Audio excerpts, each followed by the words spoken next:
Oh, welcome to Midlands Today. The headlines tonight. The truck driver who could lose his livelihood after telling UK border officials there were immigrants in the back of his lorry. I alerted them. I told them that they was in there. And I'm still getting a fine. The incident happened at the port of Calais more than 2 years ago, but the fine has only just come through. Also this evening, could a stained glass technique from medieval times be the key to fighting bacterial infections in the future? Pay for a chance to play, how struggling the Neaton Borough Football Club are working to stay afloat. Farewell to Linford as the golf course's most exotic resident gets a new home. And March it may be, but a sharp frost and even a hint of snow this morning. Temperatures soon recovered, but there are more changes on the way. I'll have all of those details for you later.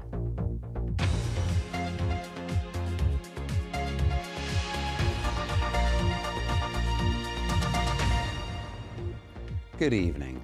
A Black Country lorry driver says he's facing financial ruin after being fined for having illegal migrants in the back of his truck. The incident took place at the ferry port of Calais more than 2 years ago, but Dave Edmunds only got the penalty notice last month. The UK Border Agency can fine drivers up to £2,000 per clandestine entrant, as they're called, found on their vehicles, if drivers can't prove they've taken sufficient steps to stop them getting in. But the Road Haulage Association says it believes the £12,000 charges in this case are unfair, as Dave had taken precautions and had also alerted the authorities when he realised there was a problem. Here's our transport correspondent, Peter Plisner. Yeah, they go anyway. Yeah. They'll sit on the axles and everything. Haulier Dave Edmunds showing me how he checks his lorry for migrants on trips through mainland Europe. They have been known to lay on top of the roof as well.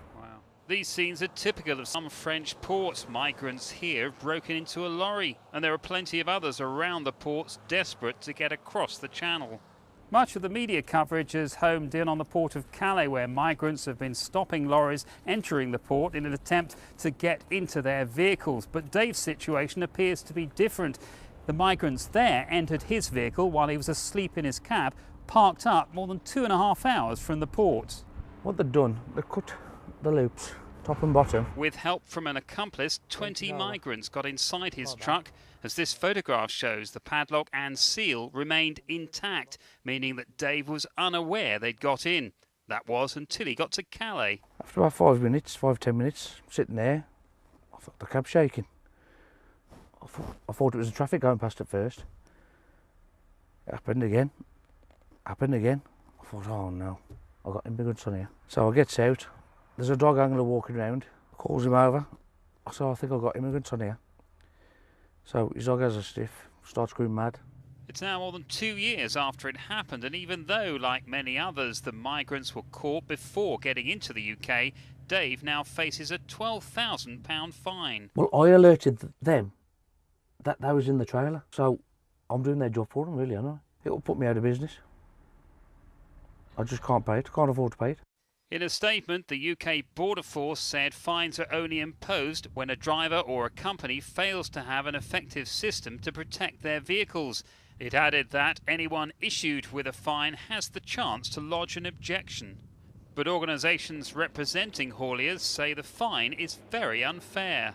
We condemn unreservedly any attempt at people smuggling, but if in this case, the driver did exactly what he was told, which is to tell the authorities that he had migrants on board his lorry. For him then to be punished for doing that is entirely wrong. And there's something very, very wrong with this case. Since the incident, Dave Edmunds has stopped crossing the channel and now only operates inside the UK. He's now hoping that his objection will be successful. And Peter joins us now from Frankley Services on the M5 southbound. If we just look at this case, Peter, what more could Dave have done to secure his truck? Well, UK Border Force, Nick, say they issue a 10-point checklist for lorry drivers going abroad. It includes common sense things like checking as the lorry is loaded to make sure people don't get on board, locking all doors, keeping the vehicle secure for the whole journey, and doing checks after every stop. Dave says he did that. He stopped overnight, then he stopped twice more going to Calais. He says he couldn't have done any more checks on his route. Do we know then how his fine was actually calculated? Well, UK Border Force told me that fines are set according to the number of migrants, £2,000 per migrant. Dave obviously had 20 migrants on his lorry. He could have faced a fine of £40,000. Instead, it's £12,000. But of course, he says the level of the fine is determined by the extent to which measures are put in place. And this is slightly baffling. Why has there been such a long delay in getting the fine sent out? Well, the clandestine entrant civil penalty team has been undergoing a substantial restructuring. That's the reason it's taken 2 years. But of course, Dave says he's destroyed a lot of the evidence, so it's going to be difficult to prove his innocence now. Peter, thank you. There are almost 1,100 cases of E. coli infections recorded across the West Midlands between January and March.